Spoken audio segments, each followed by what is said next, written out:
Hindi ko na maalala ang mukha ni nanay ni tatay. Blanko. Isang blankong pader na tinakpan ng alikabok at agyo ng 3 taong paglimot sa pilitan. Pero ang sigaw kagabi, ang alingaungaw na gumapang mula sa pusod ng gubat at kumagat sa bawat sulok ng aming munting barong-barong dito sa Barangay Tapayan, iyon ang hindi ko malilimutan kahit kailan.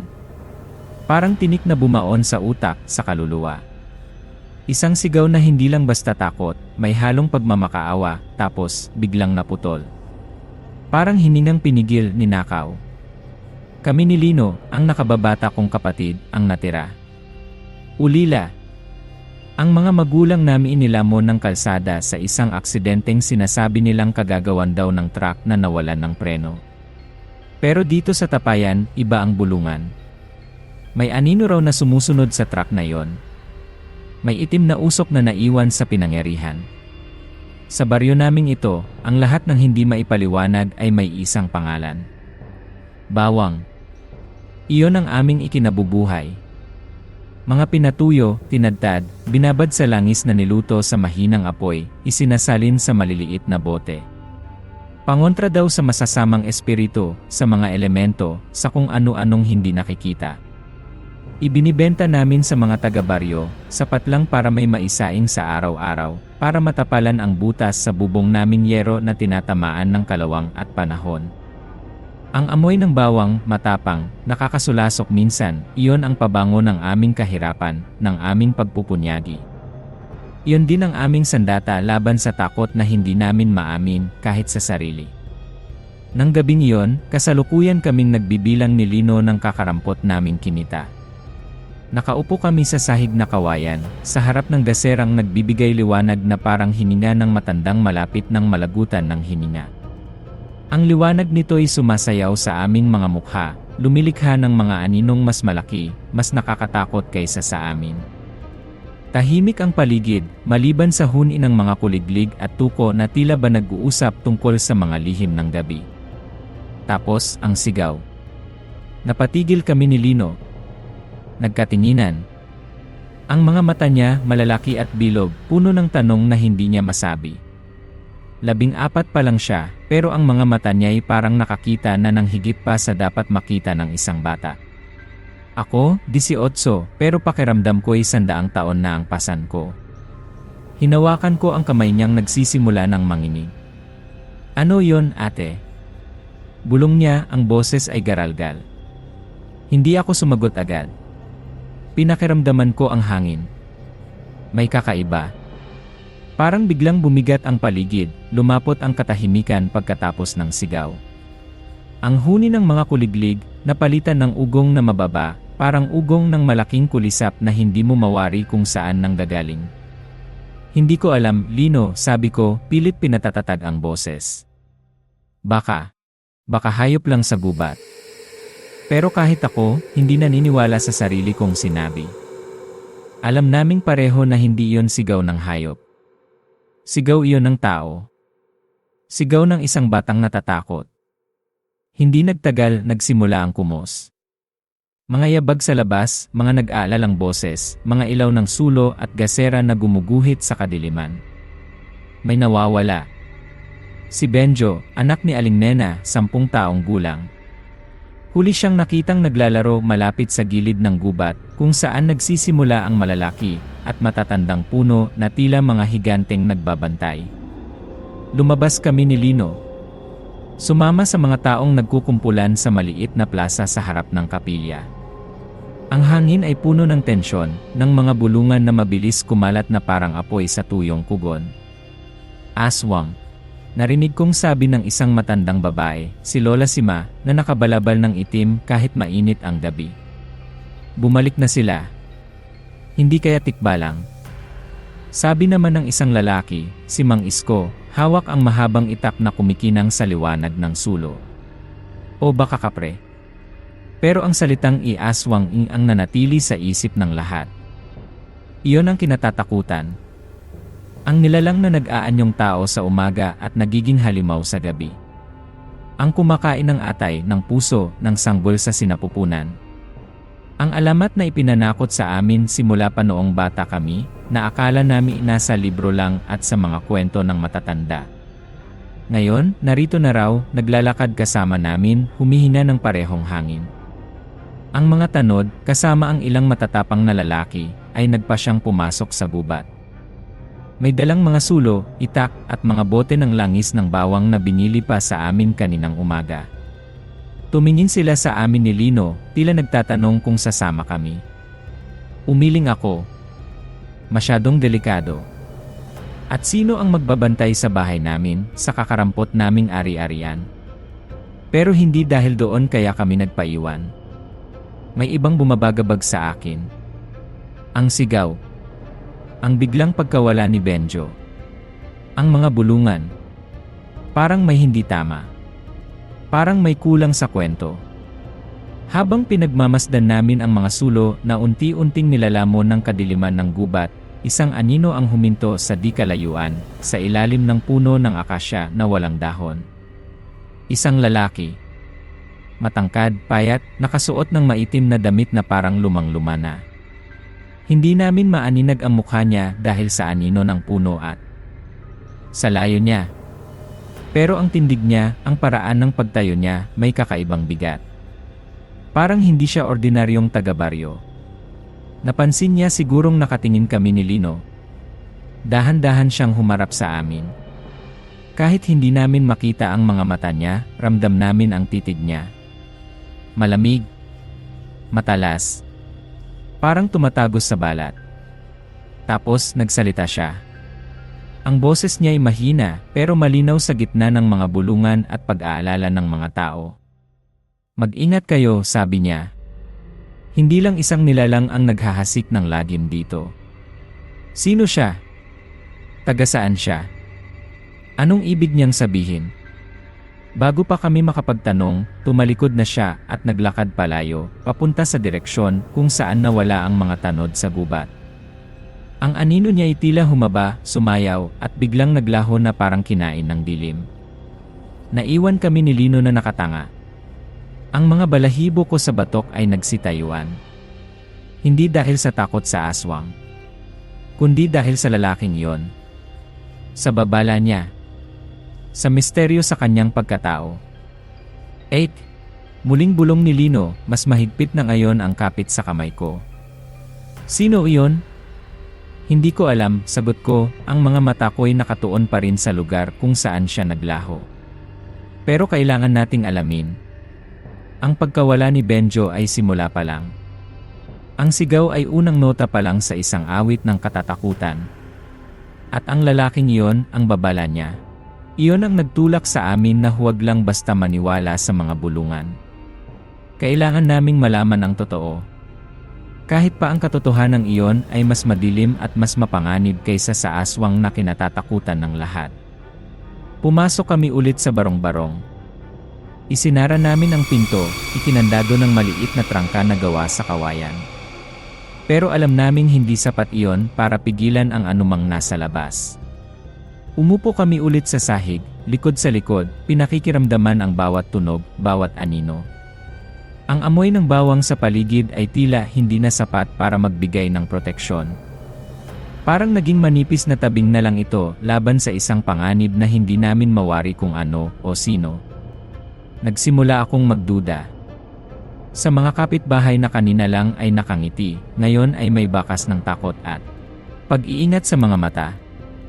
Sa katahimikan ng gubat na dati payapa, ngayon ay parang may nagmamasid. Kahit sa sarili naming anino, nagsimula kaming magduda. Ang gabi ay humahaba. Walang balita mula sa mga pumasok sa gubat. Ang tanging naririnig namin ay ang hangin na umiihip sa mga siwang ng aming dingding na sawali, parang mga bulong na hindi maintindihan. At sa bawat bulong na yon, nararamdaman ko ang paggapang ng takot, hindi lang sa balat, kundi sa loob ng dibdib, sa kaibuturan ng aking pagkatao. Ang laban ay nagsimula na. Laban hindi lang sa aswang, kundi sa dilim na bumabalot sa aming baryo, sa mga lihim na itinatago nito, at sa katotohanang maaaring mas masahol pa sa halimaw na aming kinatatakutan.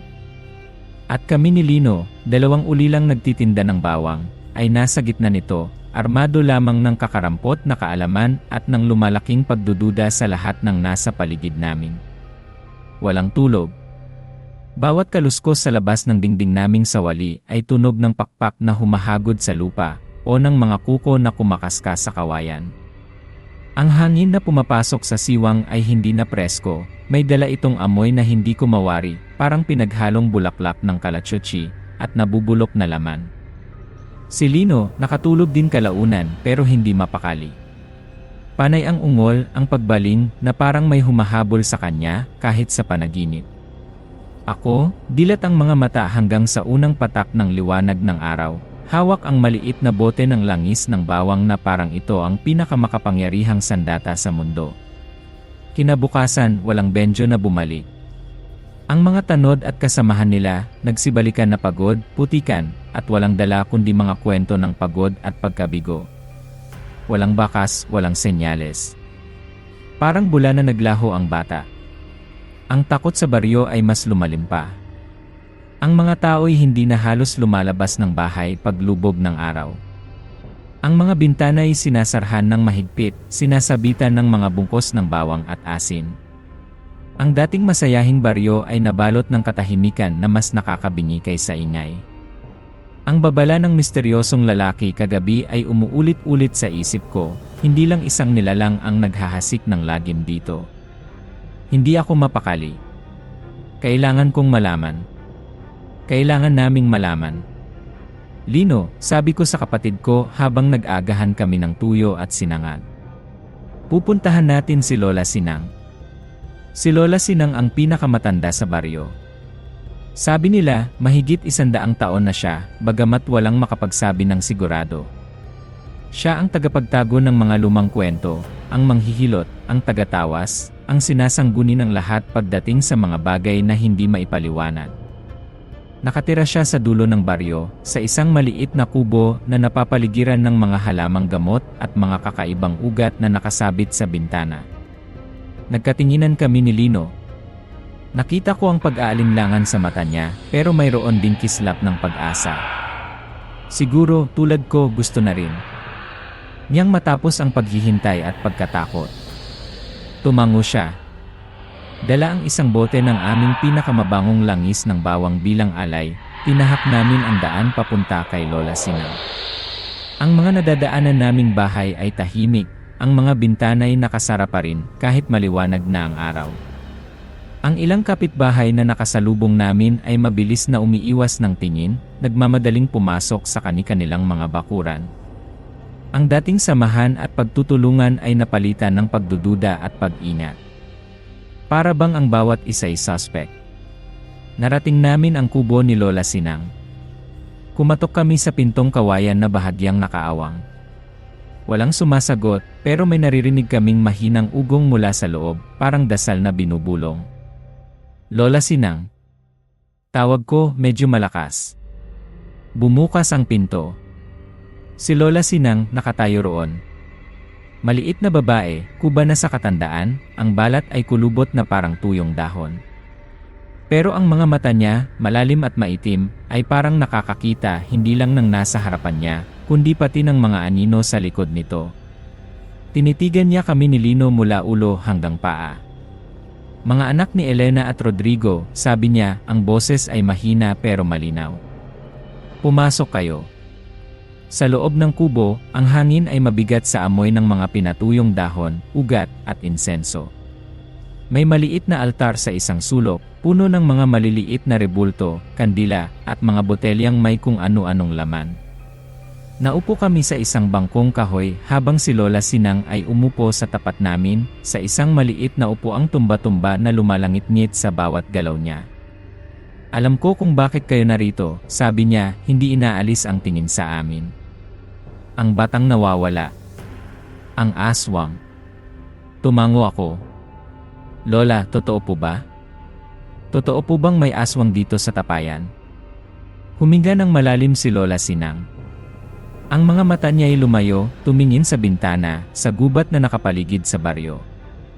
Ang aswang, simula niya, ay kasing tanda ng mga punong iyan. Nandito na sila bago pa man tayo dumating. Minsan, natutulog sila ng matagal. Minsan, nagigising sila. At kapag nagising sila, kailangan nila ng pagkain. Kinilabutan ako sa huli niyang sinabi. Pero hindi lang sila ang panganib, pagpapatuloy niya, ibinalik ang tingin sa amin. Tila narinig niya ang sinabi ng misteryosong lalaki kagabi. May mga anino na naglalakad kahit sa araw. May mga lihim na mas madilim pa sa gabi. Ang pagkawala ng bata. Hindi iyan simpleng gutom lang ng halimaw. Ano po ang ibig niyong sabihin? Tanong ni Lino, ang boses ay nanginginig. Umiling si Lola Sinang. Hindi ko pa masabi ng tiyak. Pero may nararamdaman akong kakaiba. Isang puwersang gumagalaw sa dilim, gumagamit ng takot para sa sariling kapakanan.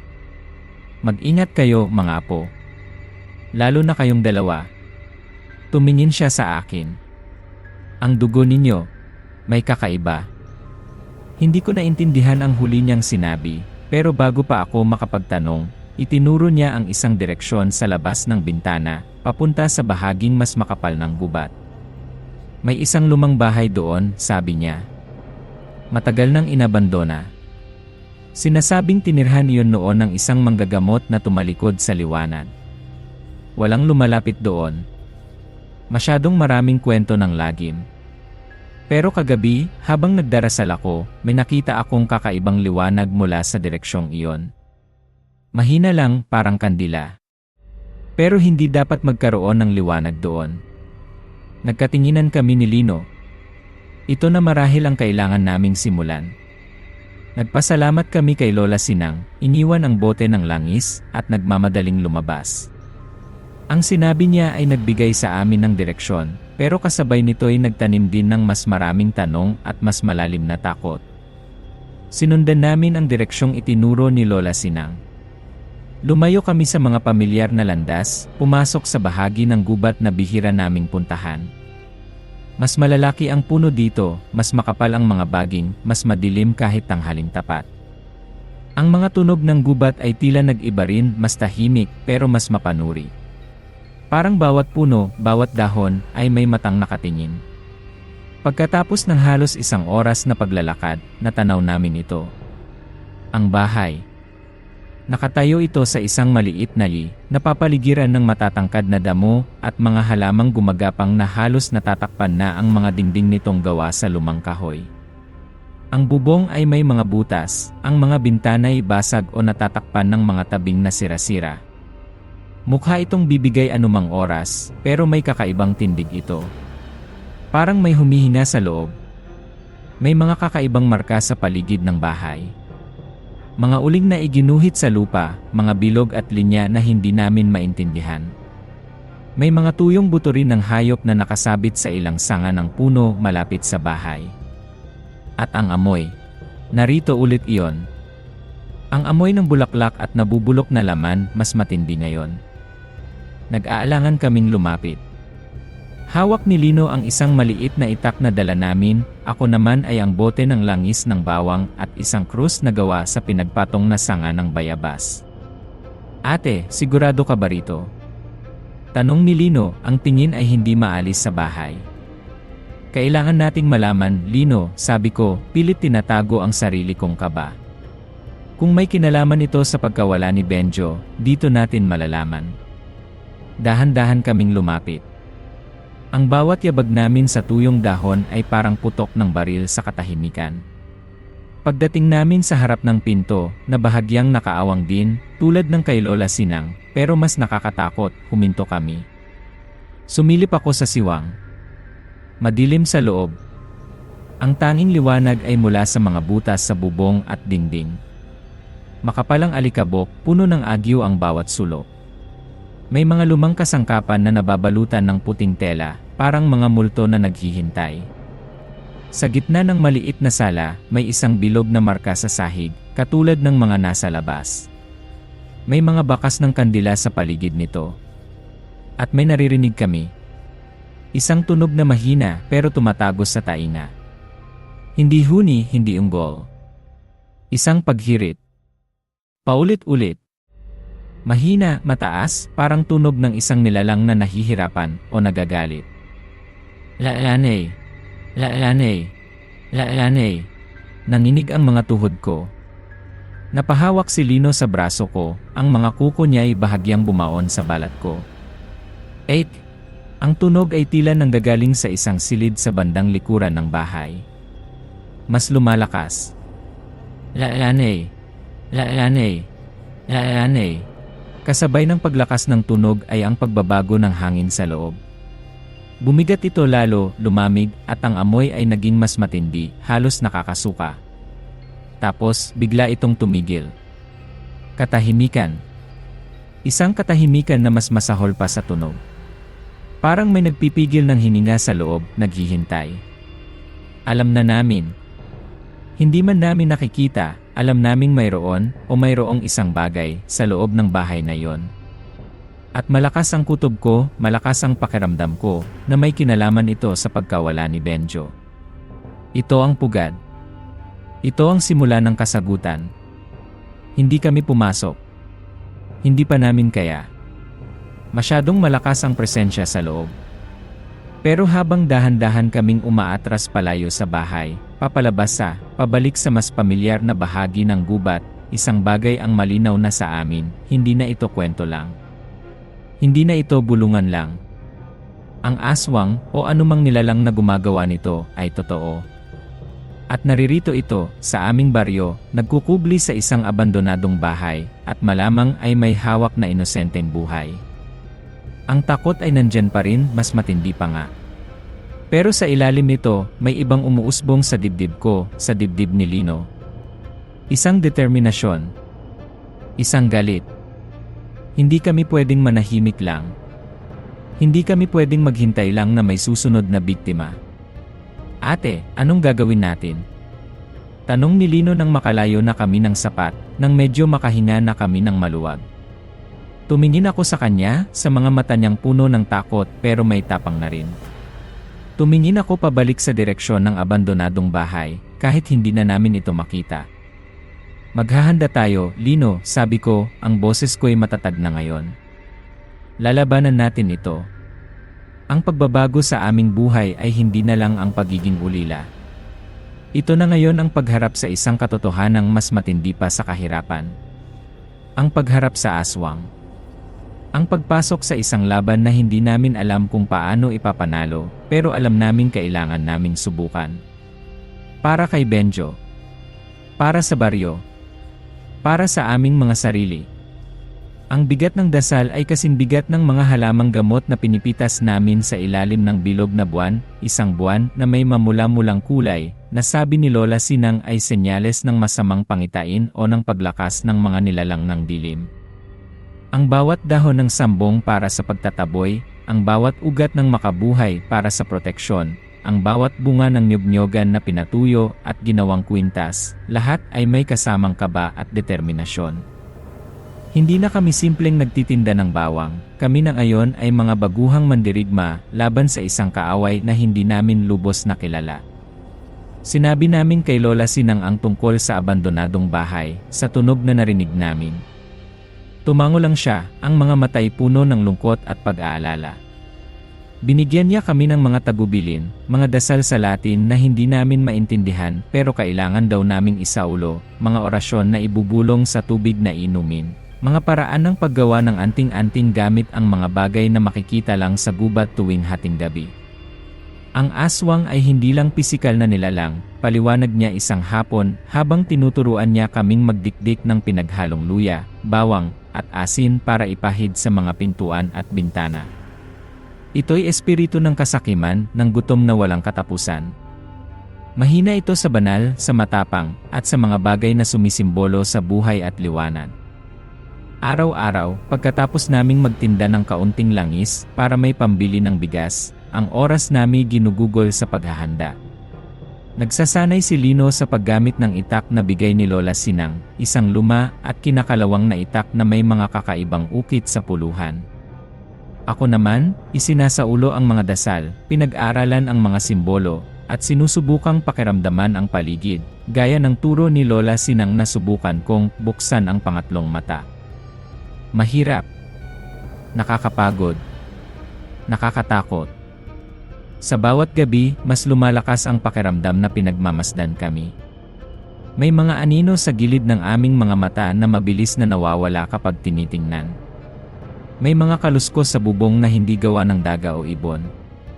May mga gabing naririnig namin ulit ang mahinang paghirit, na tila mas malapit na ngayon, hindi na sa abandonadong bahay, kundi sa mismong paligid ng aming kubo. Isang gabi, habang nasa kalagitnaan kami ng paghahanda ng isang ritual na turo ni Lola Sinang, ang paglikha ng bilog ng proteksyon, gamit ang abo, asin, at banal na tubig sa paligid ng aming bahay, nangyari ito. Bilog ang buwan, at ang pula nitong kulay ay mas matingkad kaysa dati. Ang hangin ay malamig at mabigat, walang kahit isang kuliglig o tuko na humuhuni.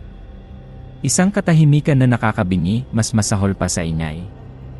Nasa labas kami ni Lino, sinusundan ang mga marka na iginuhit ko sa lupa gamit ang uling. Ako ang nagbubudbod ng pinaghalong abo at asin, habang si Lino naman ay winisikan ito ng banal na tubig mula sa isang maliit na banga, bumubulong ng dasal na itinuro sa amin. Nasa kalagitnaan kami ng pagbubulong nang biglang umihip ang malakas na hangin. Hindi ordinaryong hangin. Malamig ito na parang yelo, at may dala itong amoy, ang pamilyar na amoy ng bulaklak at nabubulok na laman, pero ngayon ay mas matindi, nakakasulasok, parang dumidikit sa balat. Napakapit ako sa banga ng banal na tubig. Si Lino, na paatras, itinakip ang braso sa ilong.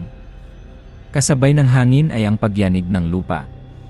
Mahina lang, pero sapat para maramdaman namin. At pagkatapos, isang tunog. Hindi paghirit. Isang malalim na paghagok, parang galing sa lalamunan ng isang malaking hayop na uhaw na uhaw. Nagkatinginan kami ni Lino. Takot. Alam namin kung ano ang ibig sabihin nito. Narito na. Mula sa kadiliman sa gilid ng gubat, sa pagitan ng mga puno ng saging at kawayan, lumabas ito. Hindi ko alam kung ano ang inaasahan kong makita. Siguro yung kalahating katawan na lumilipad, na may mahabang dila, tulad ng sa mga kwento. Pero hindi. Ang nasa harap namin ay mas masahol pa. Malaki ito, mas matangkad kaysa sa ordinaryong tao, pero kuba at baluktot ang tindig. Ang balat ay maitim at makintab na parang laging basa, pero hindi sa tubig, kundi sa langis o dugo.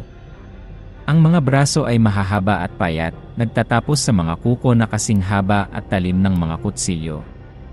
Ang mga binti ay baluktot paloob, parang sa isang malaking paniki o ibon. Pero ang pinakakakilabot ay ang mukha. Wala itong ilong. 2 butas lang na humihinga ng malakas at mabaho. Ang bibig ay malapad, puno ng mga ngiping patusok-tusok at hindi pantay-pantay, nababalutan ng maitim na laway. At ang mga mata, 2 bilog na pulang-pula, nagminiga sa dilim, walang emosyon, kundi purong gutom at galit. Hindi ito ang aswang na nasa isip ko. Ito ay isang bangungot na nagkatawang lupa. Tumayo lang ito roon, mga 10 metro mula sa amin, pinagmamasdan kami ng mga pulang mata nito. Tapos, humagok ulit ito, at dahan-dahang humakbang palapit. Bawat hakbang ay mabigat, yumayanig sa lupa. Lino! Ang bilog! Sigaw ko, itinulak ang kapatid ko papasok sa hindi pa kumpletong bilog na iginuhit namin. Tumakbo kami papasok, halos magkandada pa. Pagdating sa loob, humarap kami sa nilalang. Nakatayo ito sa mismong gilid ng linya ng abo at asin, hindi makalapit, pero ang mga mata nito ay nakatutok sa amin, nagniningas. Umungol ito, isang tunog na puno ng pagkabigo at galit. Itinaas nito ang isang mahabang braso, at ang mga kuko nito ay kumislap sa liwanag ng buwan. Akala ko ay susugod ito, lalampasan ng bilog. Pero hindi.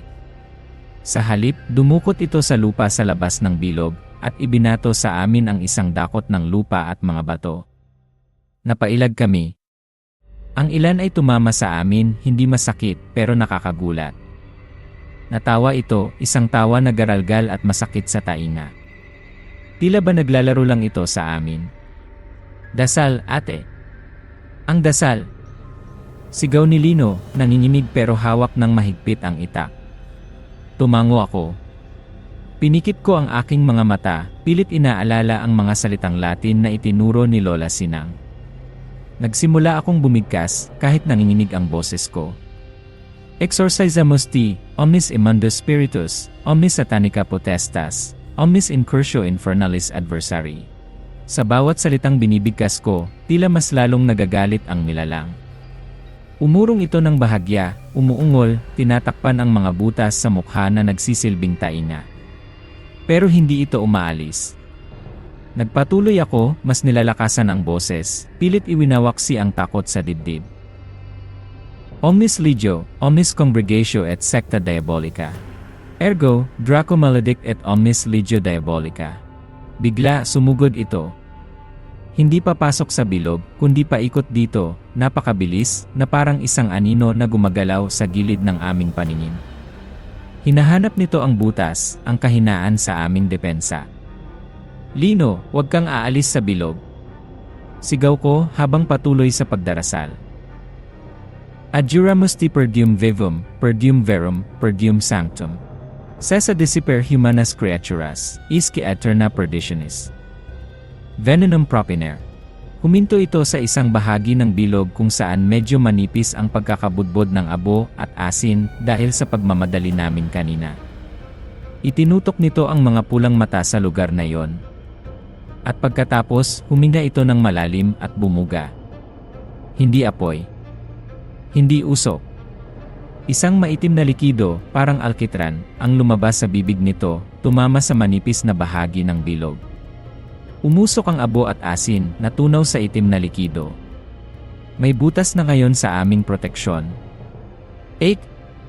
Sigaw ni Lino. Sumugod ang nilalang papasok sa butas. Wala na akong oras para matakot. Reflex. Kinuha ko ang banga ng banal na tubig at ibinuhos ang natitirang laman nito sa paparating na halimaw. Isang nakakabinging sigaw ang kumawala dito nang tumama ang banal na tubig sa balat nito. Nagliyab ito, hindi literal na apoy, kundi isang kakaibang liwanag na tila sinusunog ang laman nito mula sa loob. Napaatras ito, umuumbol sa sakit, tinatakpan ang nasusunog na bahagi ng katawan. Ito na ang pagkakataon namin. "Lino, ngayon na!" Tumakbo si Lino papalabas ng bilog, itak sa kamay, at sinugod ang nilalang habang ito'y nalilito at nasasaktan. Hindi niya ito tinaga. Sa halip, ginawa niya ang itinuro ni Lola Sinang, isinaksak niya ang dulo ng itak sa lupa, sa mismong harapan ng aswang, habang bumubulong ng isa pang orasyon. Ang lupa sa paligid ng itak ay tila umalon. At ang nilalang, parang biglang nabigatan, hindi makagalaw mula sa kinatatayuan nito. Nakatitig lang ito sa itak na nakatusok sa lupa, ang mga pulang mata nito ay puno ng pagtataka at mas matinding galit. Tumakbo ako palapit kay Lino, dala ang isang bungkos ng bawang na may kasamang maliit na krus. Itinutok ko ito sa nilalang. "Umalis ka!" "Sa ngalan ng Diyos, umalis ka!" sigaw ko buong lakas.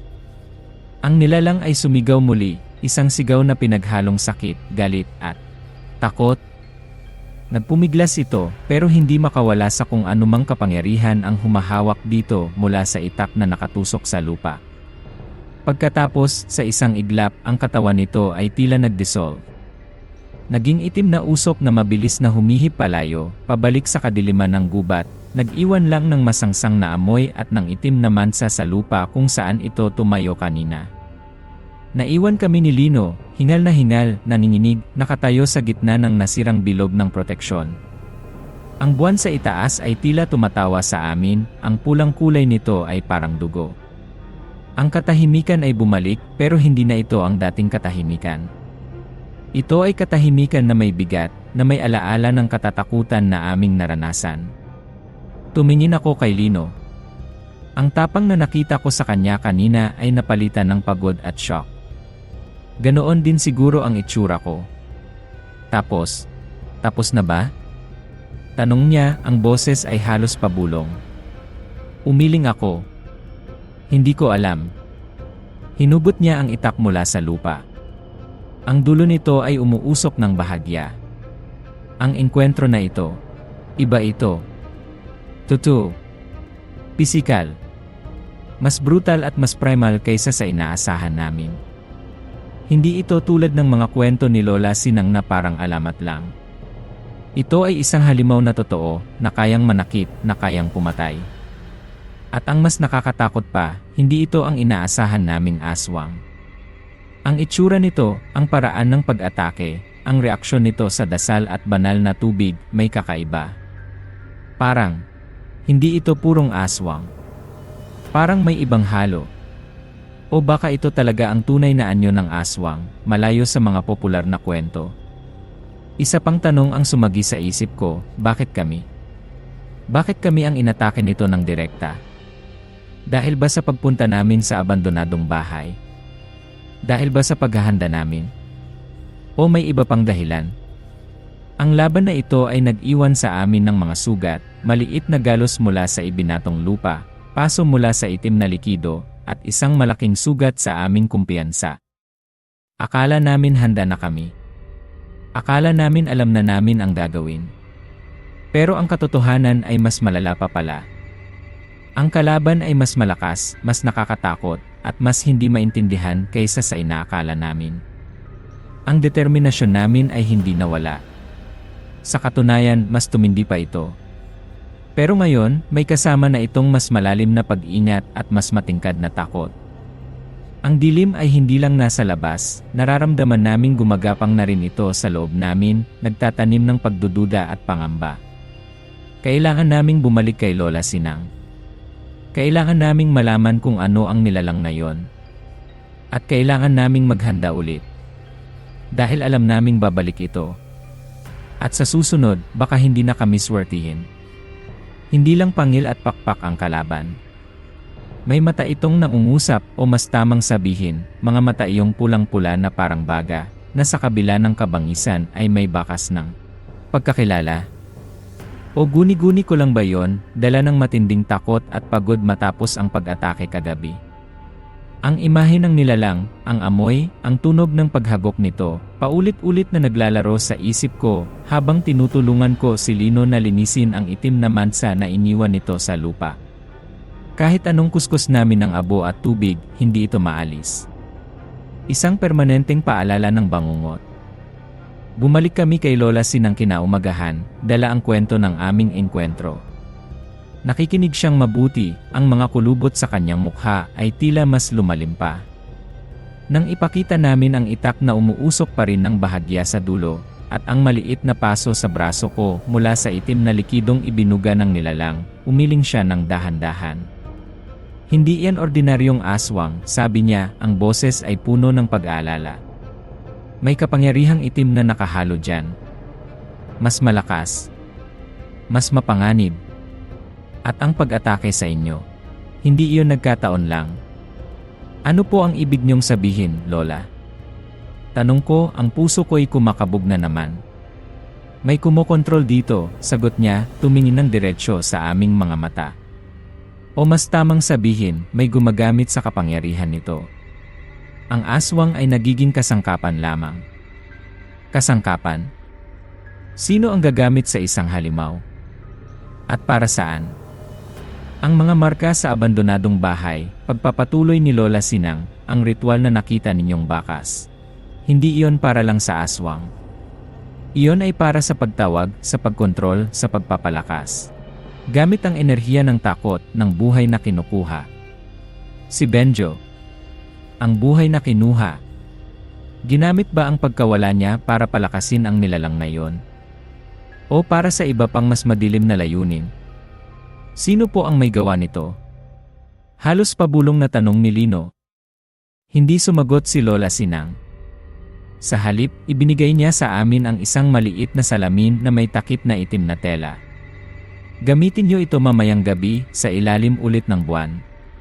Pumunta kayo malapit sa abandonadong bahay, pero huwag kayong lalapit masyado.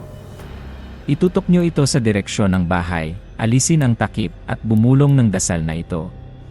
May ibinigay siyang kapirasong papel na may nakasulat na mga salitang hindi pamilyar. Ipapakita nito hindi ang nasa labas, kundi ang nasa loob. Ang tunay na anyo ng kasamaan. Gabi. Ang buwan ay hindi na kasing pula ng kagabi, pero may kakaiba pa ring liwanag ito. Ang hangin ay tahimik na naman na mas nakakapagpakaba pa. Dala ang salamin ni Lola Sinang, ang itak, mga bote ng langis ng bawang, at ang aming mga puso na naghahalo ang takot at determinasyon. Muli naming tinahak ang daan papunta sa abandonadong bahay. Huminto kami sa gilid sa likod ng malalaking puno, sapat na layo para hindi mapansin, pero sapat na lapit para makita ang bahay. Walang liwanag mula sa loob ngayon, walang tunog ng paghirit. Tahimik ito na mas nakakatakot. Kinuha ko ang salamin. Nanginginig ang kamay ko habang inaalis ko ang itim na takip. Ang salamin ay luma, medyo may mansa sa gilid, pero malinaw ang refleksyon. Itinutok ko ito sa bahay, at sinimulan kong bulungin ang dasal na bigay ni Lola Sinang. Ang mga salita ay kakaiba sa dila, parang mga sinaunang wika. Habang nagdarasal ako, ang refleksyon sa salamin ay nagsimulang magbago. Ang imahe ng abandonadong bahay ay lumabo, napalitan ng mga anino na gumagalaw. Pagkatapos, unti-unting luminaw ang mga anyo. Hindi ang halimaw na nakalaban namin ang nakita ko. Mga tao. Nakita ko sa salamin ang loob ng bahay. May mga sulo na nagbibigay liwanag. At sa gitna, nakapalibot sa markang nasa sahig, ay may mga taong nakatayo, nakasuot ng maitim na balabal na may takip sa ulo. Nagdarasal sila, o bumibigkas ng mga salitang hindi ko marinig, pero ramdam ko ang bigat at dilim sa kanilang ginagawa. Hindi ko makita ang kanilang mga mukha dahil sa takip, pero ang mga tindig nila, ang kilos nila. May pamilyar. Tapos, isa sa kanila ang nagtaas ng kamay. Sa kamay niya ay may hawak na isang bagay, isang maliit na figuri na hugis ng nilalang na umatake sa amin. Itinaas niya ito, at ang ibang nasa palibot ay nagsiungol ng mahina. Isang ritual. Isang masamang ritual. At ang mga gumagawa nito ay hindi mga halimaw. Mga tao mula sa aming baryo. Sino sila? Pinilit kong ituon ang tingin sa salamin, pilit aninagin ang mga detalye. Ang isa sa mga nakabalabal ay medyo mataba at mababa. Ang isa naman ay matangkad at payat katulad ng misteryosong lalaki na nagbigay sa amin ng babala noong unang gabi. Hindi kaya. Tapos may isa pang lumapit sa gitna. Mas maliit ang pangangatawan. Dahan-dahan niyang inalis ang takip sa kanyang ulo. Nanlaki ang mga mata ko. Hindi ako makahinga. Napahawak ako ng mahigpit sa salamin na halos mabitawan ko ito. Si Aling Lenny. Ang mabait na kapitbahay na laging nagbibigay sa amin ng kakanin kapag may sobra sila. Ang asawa ni Mang Dado, isa sa mga tanod na kasama sa paghahanap kay Benjo. Siya ang isa sa kanila. Ang mukha niya sa salamin ay hindi ang mukhang kilala namin. Walang ngiti. Malamig ang mga mata. May kakaibang liwanag doon, isang liwanag na hindi banal. Kasunod niya, inalis din ng iba ang kanilang mga takip. Si Mang Isko. Ang lalaking may hawak na itak noong unang gabi, na nagtatanong kung tikbalang o kapre ang kumuha kay Benjo. Si Dado. Ang asawa ni Aling Lenny, ang tanod. At ang matangkad na payat. Hindi ko siya kilala. Hindi siya taga-Tapayan. Siya marahil ang pinuno. O ang tagalabas na nagdala ng ritual na ito dito. At may isa pa. Isang matandang babae na nakaupo sa isang sulok, hindi kasali sa bilog pero nanonood, na may kakaibang ngisi sa labi. Si Lola Sima. Ang matandang nagsabi ng ki-aswang. Bumalik na sila. Noong unang gabi, ang pagkabigla ay parang malamig na tubig na ibinuhos sa akin. Sinundan ito ng init ng galit, ng sakit ng pagtataksil. Ang mga taong ito, ang mga taong pinagkakatiwalaan namin, na kasama naming nabubuhay araw-araw. Sila ang nasa likod ng lahat ng ito. Sila ang gumagamit sa aswang. Sila ang may kinalaman sa pagkawala ni Benjo. Napatingin ako kay Lino.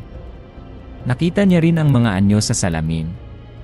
Ang mukha niya ay maputla, ang mga matay ng lalaki sa hindi makapaniwalang pagkamuhi. Sila. Bulong niya. Bakit, ate?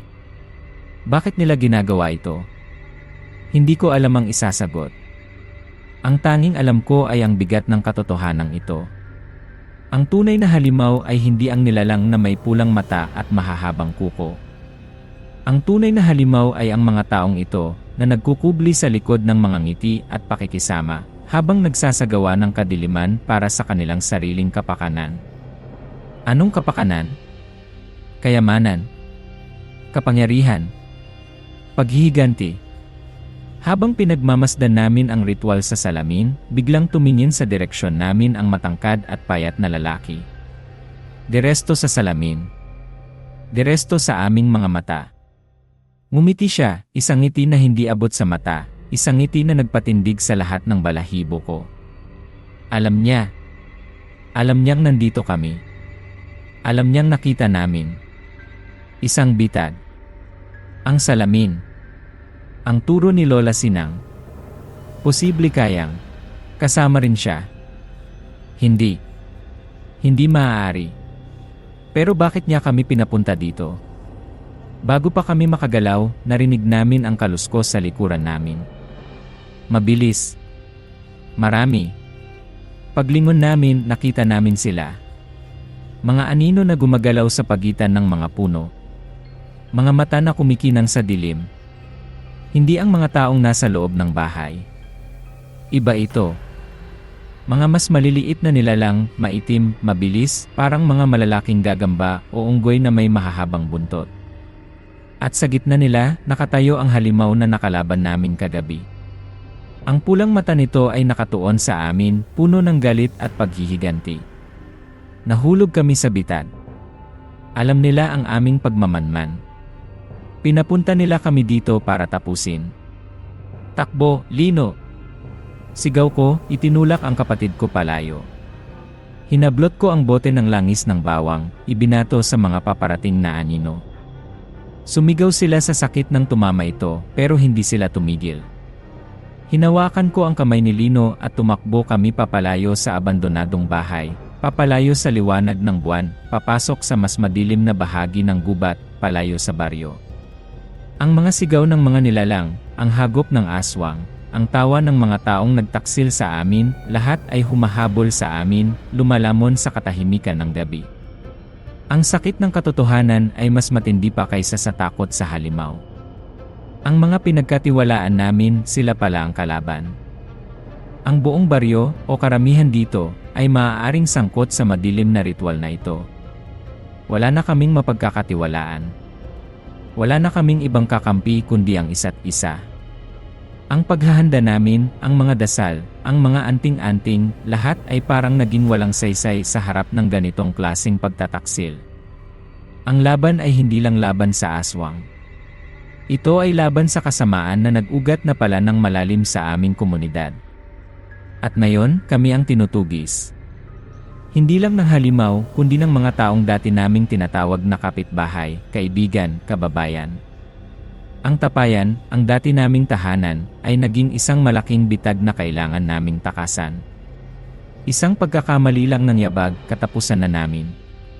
Ang bawat ugat na natatapilok namin, ang bawat sanga na humahampas sa aming mga mukha sa pagtakbo sa madilim na gubat, ay tila mga kamay na gustong humila sa amin pabalik sa bangungot na aming tinatakasan.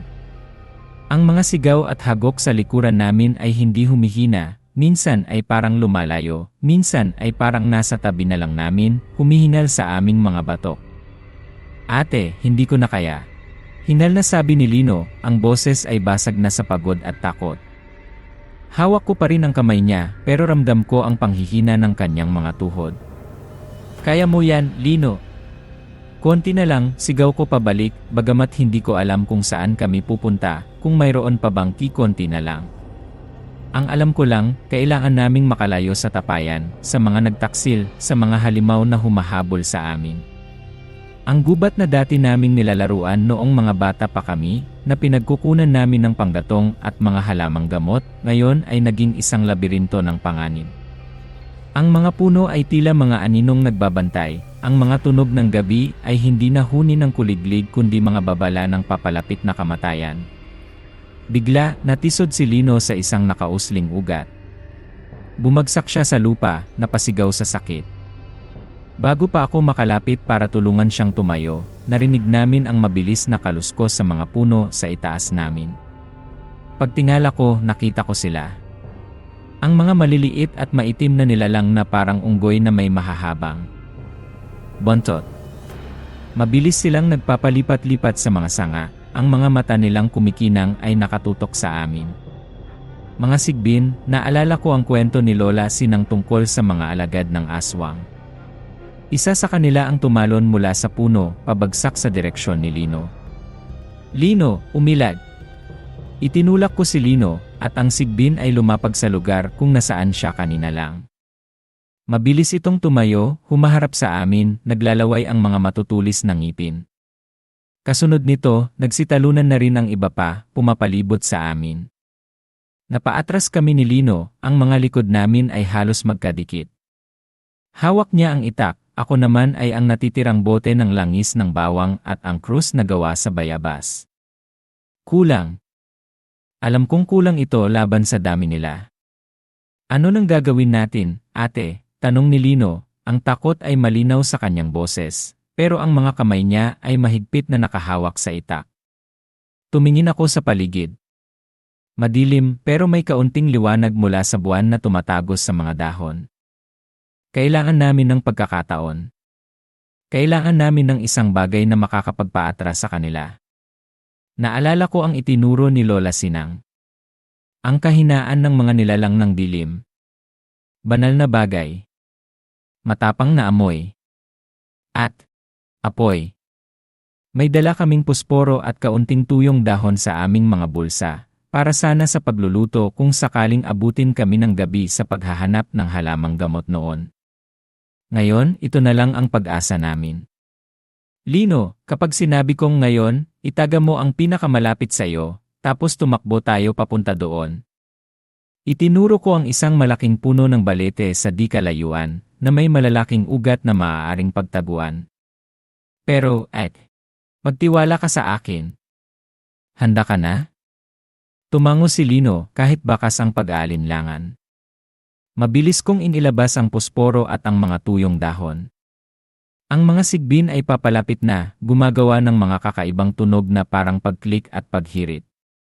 Nanginginig ang kamay ko habang kinikiskis ko ang posporo. 1. 2. Sa pangatlong kiskis, nagliyab ito.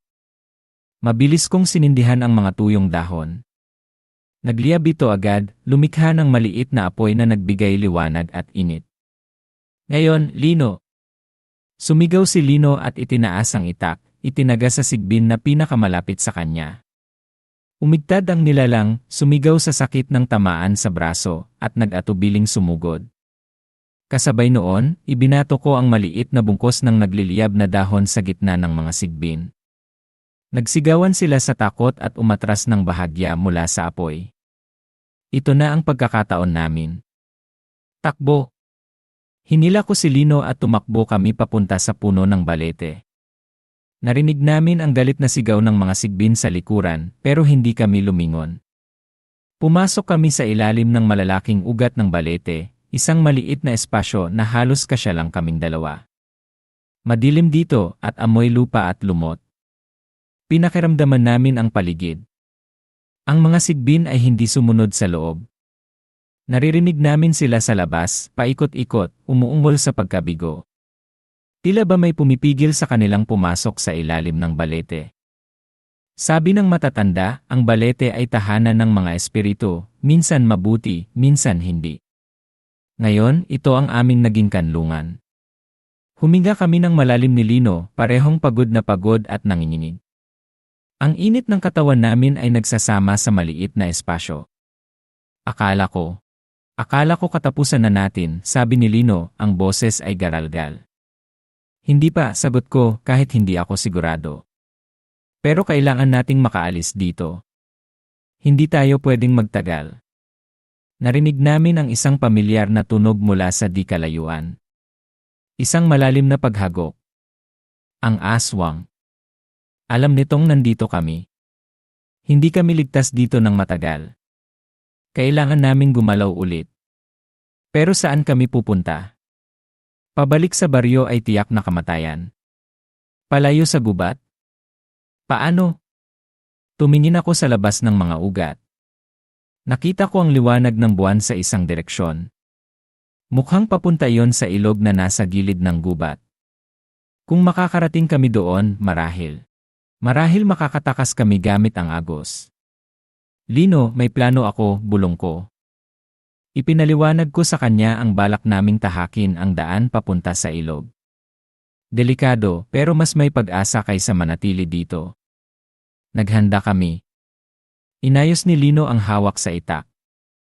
Ako naman, sinigurado kong nasa bulsa ko pa ang natitirang pusporo at ang maliit na krus. Ang bote ng langis ng bawang ay naubos na. Sa isang senyas, sabay kaming lumabas mula sa ilalim ng balete.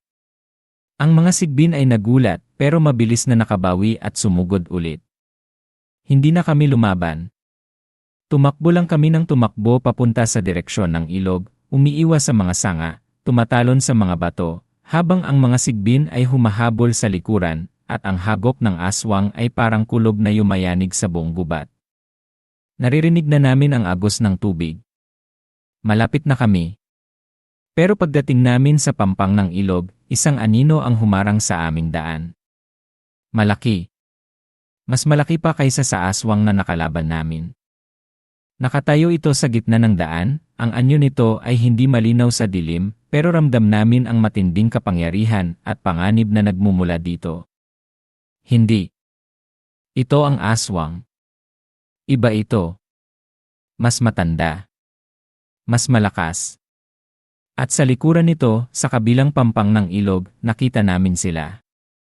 Ang mga taga-baryo na nagtaksil sa amin. Si Aling Lenny, si Mang Isko, si Dado, si Lola Sima, at ang matangkad na payat na lalaki. Nakatayo sila roon, nagmamasid, naghihintay. Napapaligiran kami. Sa likod, ang mga sigbin at ang aswang. Sa harap, ang mas malakas na nilalang na ito at ang mga traidor na taga-baryo. Wala na kaming matatakbuhan. Ito na ba ang katapusan? Tumingin ako kay Lino. Ang takot sa kanyang mga mata ay napalitan ng kakaibang determinasyon. Itinaas niya ang itak. Ako naman, hinawakan ko ng mahigpit ang krus. Kung ito na ang katapusan, lalaban kami hanggang sa huli. Sumugod ang malaking anino. Kasabay nito, sumugod din ang mga sigbin mula sa likuran. Pumikit ako, nagdasal ng isang mabilis na panalangin at humanda sa paglaban. Ang huling imahe sa isip ko ay ang mukha ni Lino, ang kapatid ko, ang kasama ko sa hirap at panganib. Magkasama kaming haharap dito. Pero bago pa kami tamaan, isang nakakasilaw na liwanag ang biglang sumabog mula sa gitna namin. Isang liwanag na mainit at dalisay, na nagpatalsik sa mga sigbin at nagpaungol sa malaking anino at sa aswang sa di kalayuan. Maging ang mga tao sa kabilang pampang ay napatakip ng mata. Ano ito? Saan nanggaling ang liwanag? Pagdilat ko, nakita ko ang pinagmulan ng liwanag. Ang maliit na krus na gawa sa bayabas na hawak ko. Nagniningning ito ng napakaliwanag, na parang may sariling araw sa loob. Ang liwanag ay tumagal lang ng ilang segundo, at pagkatapos ay unti-unting nawala. Pero sapat na yon para makalikha ng gulo at pagkalito sa aming mga kaaway. Ito na ang pagkakataon. Lino, sa ilog. Sigaw ko. Hinila ko siya at tumalon kami sa malamig na tubig ng ilog. Ang agos ay malakas, agad kaming tinangay palayo sa pampang, palayo sa mga halimaw at sa mga taong gustong pumatay sa amin. Narinig namin ang galit na sigaw nila mula sa pampang, pero hindi na nila kami masundan. Ang tubig, sabi ni Lola Sinang, ay may sariling proteksyon laban sa ilang uri ng masasamang nilalang. Nagpalutang kami sa agos, hinahayaan ang ilog na dalhin kami kung saan man. Pagod na pagod, basang-basa, nanginginig sa ginaw at sa takot, pero buhay. Nakatakas kami. Sa ngayon. Habang papalayo kami sa tapayan, tumingala ako sa buwan. Tila ba nakangiti ito sa amin ng mapang-asar? Nakatakas kami sa bitag, pero hindi pa tapos ang laban. Alam kong hahanapin nila kami. Alam kong hindi sila titigil hanggat hindi nila kami nahuhuli o napapatay. Hawak ko pa rin ang krus na bayabas. Hindi na ito nagniningning pero ramdam ko ang bahagyang init na nagmumula dito. Ano ang ibig sabihin nito? May kapangyarihan ba itong taglay? O nagkataon lang ang lahat? Tumingin ako kay Lino na nakakapit sa akin habang tinatangay kami ng agos. Ang mga mata niya ay nakapikit pero alam kong gising siya. Pareho naming nararamdaman ang bigat ng aming sitwasyon. Wala na kaming babalikan. Wala kaming pupuntahan. Ang tanging mayroon kami ay ang isa't isa, at ang kaalaman na ang mundo ay mas madilim at mas mapanganib kaysa sa inaakala namin. Ang pagtakas na ito ay hindi katapusan. Ito ay simula pa lang ng panibagong yugto ng aming pakikipaglaban para mabuhay. Akala ko tapos na. Pero ang katahimikan pala ang pinakamaingay na babala. Matapos kaming tangay ng ilog palayo sa tapayan, sa wakas ay napadpad kami sa isang pampang na hindi pamilyar. Puno ng kawayan, malalaking bato, at ang tunog lang ng agos ng tubig at ng sarili naming paghinga ang naririnig. Ang buwan ay unti-unti nang naglalaho sa papalapit na umaga. Basang-basa kami, giniginaw at sugatan hindi lang sa katawan, kundi pati na rin sa kaluluwa. Nakatakas kami. Buhay kami. Iyon ang mahalaga. Pero habang nakaupo kami ni Lino sa basang buhangin, nakasandal sa isang malaking bato, hindi ko maiwasang isipin ang mga naiwan namin, ang aming munting barong-barong, ang mga alaala ng aming mga magulang, ang baryong minsan naming tinawag na tahanan. Lahat iyon nabahiran na ng dilim ng pagtataksil. Ate, saan na tayo pupunta? Tanong ni Lino, ang boses niya ay mahina, halos walang lakas. Ang mga mata niya ay nakatitig sa kawalan, tila ba pinoproseso pa rin ang lahat ng nangyari. Hinawakan ko ang kamay niya. Malamig. Hindi ko alam, Lino, aminado ako. Pero hindi na tayo pwedeng bumalik doon. Kailangan nating maghanap ng bagong lugar. Ligtas na lugar. Pero mayroon pa bang lugar na ligtas? Kung ang mga taong kilala namin ay kayang gumawa ng ganoong kadilim na bagay, paano pa kaya ang mga hindi namin kilala? Ang tiwala namin sa mundo ay nabasag na.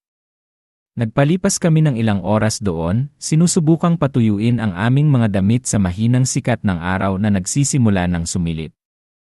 Naghanap kami ng makakain, ilang ligaw na bayabas at bunga ng kawayan. Hindi sapat, pero sapat na para maibsan ang kumakalam naming sikmura. Habang nagpapahinga, pinagmasdan ko ulit ang krus na gawa sa bayabas. Wala na ang kakaibang init o liwanag. Mukha na ulit itong ordinaryong pinagkabit na sanga. Nagkataon lang ba talaga ang nangyari kagabi? O may kapangyarihan itong natutulog, naghihintay ng tamang pagkakataon?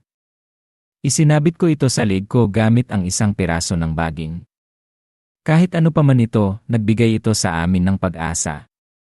Nang medyo lumakas na kami, nagpasya kaming maglakad palayo sa ilog, papunta sa direksyon kung saan namin inaakalang mayroong kalsada o ibang kabahayan.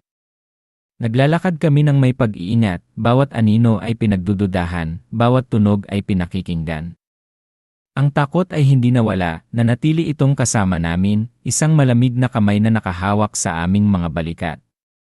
Pagkatapos ng ilang oras na paglalakad sa gilid ng mga palayan at maliliit na kakahuyan, natanaw namin ang isang pamilyar na anyo sa di kalayuan, nakatayo sa gitna ng isang pilapil, nakatalikod sa amin. Matangkad. Payat. Nakasuot ng maitim na damit. Ang lalaking nagbabala sa amin noong unang gabi. Ang lalaking nakita namin sa salamin na kasama sa ritual. Ang pinuno nila. Napatigil kami ni Lino. Napaatras. Paano niya kami nahanap? Sinusundan niya ba kami? Dahan-dahan siyang humarap. Hindi namin makita ng malinaw ang mukha niya dahil sa layo at sa anino ng sombrerong suot niya. Pero ramdam namin ang titig niya. Malamig. Mapanganib. Hindi siya gumalaw. Nakatayo lang siya roon, tila hinahamon kami o hinahadlangan ang aming daan. Siya na naman, bulong ni Lino, humigpit ang hawak sa itak. Huwag kang gagalaw, sabi ko, pinakikiramdaman ang sitwasyon. Isa lang siya. Nasaan ang iba? Nasaan ang mga halimaw? Tapos nagsalita siya. Ang boses niya ay kalmado pero may bigat na nagpatindig sa aming mga balahibo. Hindi kayo makakatakas. Hindi tanong. Isang pahayag. Isang sumpa. Ano ang kailangan niyo sa amin? Sigaw ko, pilit tinatapangan ang sarili. Hindi siya sumagot agad. Tumingin siya sa paligid, sa mga palayan, sa kalangitan. Ang kapangyarihan, sabi niya sa wakas. Ang balansing matagal nang nawala. Kailangan itong ibalik. At kayo ang susi. Kami? Susi. Ano ang ibig niyang sabihin? Naalala ko ang sinabi ni Lola Sinang, ang dugo ninyo. May kakaiba. May kinalaman ba ito? Hindi namin alam ang sinasabi mo, sigaw ni Lino. Lubayan niyo na kami. Ngumiti ang lalaki, nakita namin ang paggalaw ng kanyang labi kahit hindi ang buong mukha. Hindi maaari. Nagsimula na ang ritual. Kailangan itong tapusin. Ang dugo ninyo ang magsasara ng bilog, ang magpapakawala sa tunay na kapangyarihan. Dugo namin. Gagamitin nila kami bilang alay? Ang galit at takot ay nagsanib sa loob ko. Hindi. Hindi kami papayag. Kung gusto mo kami, kunin mo kami. Sigaw ko, hinawakan ang krus sa aking leg. Hinanda ko ang sarili ko sa paglaban. Si Lino, tumayo sa tabi ko, itak sa harap. Ang lalaki ay tumawa ng mahina. Hindi ako ang lalaban sa inyo. Kasabay ng sinabi niya, narinig namin ulit ang pamilyar na hagok mula sa kakahuyan sa likuran niya. Lumabas mula doon ang aswang, ang parehong nilalang na nakaengkwentro namin, o baka isa pang katulad nito. Ang mga mata nitong pula ay nagniningas, nakatuon sa amin. Ito na. Ang huling laban. Pagkatalo o pagpanalo. Sumugod ang aswang, mabilis pa kaysa dati. Ang mga kuko nito ay handang lumapa. Pero ngayon, iba na kami. Hindi na kami ang Lira at Lino na takot kagabi. Ang pagtakas, ang pagharap sa katotohanan, ang liwanag mula sa krus, lahat iyon ay nagbigay sa amin ng kakaibang lakas, ng desperadong tapang. Lino, tandaan mo ang turo ni Lola Sinang. Sigaw ko. Nagtakbuhan kami, hindi palayo, kundi pasalubong sa aswang, pero magkahiwalay na direksyon, para lituhin ito. Ako, tumakbo pa kanan, hinahawakan ang krus. Si Lino, pakaliwa, itak ang hawak. Nalito ang aswang kung sino ang uunahin. Huminto ito saglit, umikot, at piniling habulin si Lino. Lino, ang itak sa lupa, sigaw ko. Ginawa ni Lino ang ginawa niya kagabi. Mabilis niyang isinaksak ang dulo ng itak sa lupa, sa mismong daraanan ng aswang. Napahinto ang halimaw, hindi makalapit sa itak, umuungol sa galit. Ito na ang pagkakataon ko. Tumakbo ako palapit mula sa gilid, itinutok ang krus na bayabas sa aswang. In nomen Patris, et Filii, et Spiritus Sancti. Sigaw ko, gamit ang mga salitang natatandaan ko mula sa dasal ni Lola Sinang. Ang krus ay hindi nagliwanag tulad kagabi. Pero ang aswang ay sumigaw na parang nasasaktan ng matindi. Napaatras ito, tinatakpan ang mukha. Pero hindi ito sumuko. Sa halip, bumaling ito sa akin, ang mga matay puno ng pagkamuhi. Bumuga ito ulit ng itim na likido, mas marami ngayon. Hindi ako nakailag ng husto. Tumama ang bahagi ng likido sa braso ko. Isang nakapapasong sakit ang naramdaman ko, mas matindi pa kaysa sa dati. Napasigaw ako at nabitawan ko ang krus. Nakita ng aswang ang kahinaan ko. Sumugod ito, ang mga kuko ay nakaamba sa aking leg. 8. Narinig ko ang sigaw ni Lino. Sa gilid ng aking mata, nakita ko siyang tumatakbo palapit, dala ang itak na hinugot niya mula sa lupa. Pero alam kong hindi siya aabot. Napapikit ako, hinihintay ang katapusan. Pero walang. Dumating na sakit. Sa halip, narinig ko ang isang malakas na kalabog, na sinundan ng isang nakakabinging sigaw ng aswang. Pagmulat ko, nakita ko ang aswang na nakahandusay sa lupa, hindi gumagalaw. At nakatayo sa tabi nito, hindi si Lino, kundi ang matangkad at payat na lalaki.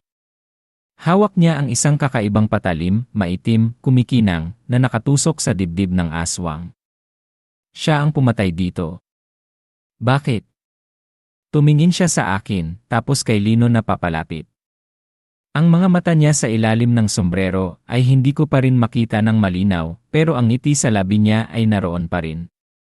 Ang balanse, sabi niya ulit, bago dahan-dahang hinugot ang patalim mula sa aswang. Ang katawan ng halimaw ay nagsimulang matunaw, maging itim na putik, hanggang sa tuluyang naglaho. Hindi pa ito ang tamang panahon para sa inyo.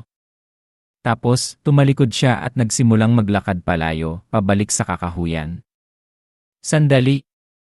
Sigaw ko. Sino ka? Ano ang ibig mong sabihin? Hindi siya lumingon. Nagpatuloy lang siya sa paglakad hanggang sa lamunin siya ng mga anino ng puno. Naglaho siya na parang hindi kailanman naroon. Naiwan kami ni Lino, nakatayo sa gitna ng pilapil, katabi ng itim na mansa na iniwan ng natunaw na aswang. Ang sakit sa braso ko ay unti-unting nawawala, pero ang panginginig ng katawan ko ay hindi. Napatay ba talaga ang aswang? O isa lang iyon sa marami? At ang lalaking iyon? Kaaway ba siya o kakampi? Bakit niya kami tinulungan matapos niyang sabihin kami ang susi? Ano ang balance na sinasabi niya? Napakaraming tanong. Walang kasagutan. Ang araw ay mataas na ngayon. Ang init nito ay nagsisimulang pumawi sa ginaw na iniwan ng gabi at ng takot. Tumingin kami ni Lino sa isa't isa. May bahagyang ginhawa sa aming mga dibdib, nakaligtas kami sa isang tiyak na kamatayan. Pero ang ginhawang iyon ay may kasamang aninong hindi maalis. Ang laban ba ay tapos na? O nagbago lang ng anyo? Natalo ba namin ang aswang, o pinaglaruan lang kami ng mas malaking kapangyarihan? Kinuha ko ang krus na nabitawan ko. Hinawakan ko ito ng mahigpit. Ito at si Lino ang tanging kakampi ko ngayon. Nagpatuloy kami sa paglalakad, palayo sa lugar na yon, palayo sa tapayan, palayo sa nakaraan. Hindi namin alam kung saan kami pupunta, kung ano ang naghihintay sa amin. Ang tanging sigurado ay ang takot na nakaukit na sa aming mga puso. Nakaligtas kami. Pero sa bawat pagpikit, sa bawat paghuni ng hangin sa hating gabi, naroon pa rin ang dilim, ang mga pulang mata, ang amoy ng bulaklak at nabubulok na laman, ang mga mukha ng mga nagtaksil, ang ngiti ng misteryosong lalaki. Ang lahat ng iyon ay nandito pa rin naghihintay. Ang katapusan ng laban ay hindi pala pagtatapos. Isa lamang itong mahabang katahimikan bago ang susunod na sigaw sa dilim. At ang tanong na nanatili, kailan ito babalik? At sa pagbabalik nito, handa na ba kami? O kami na ang susunod na magiging halimaw sa kwento?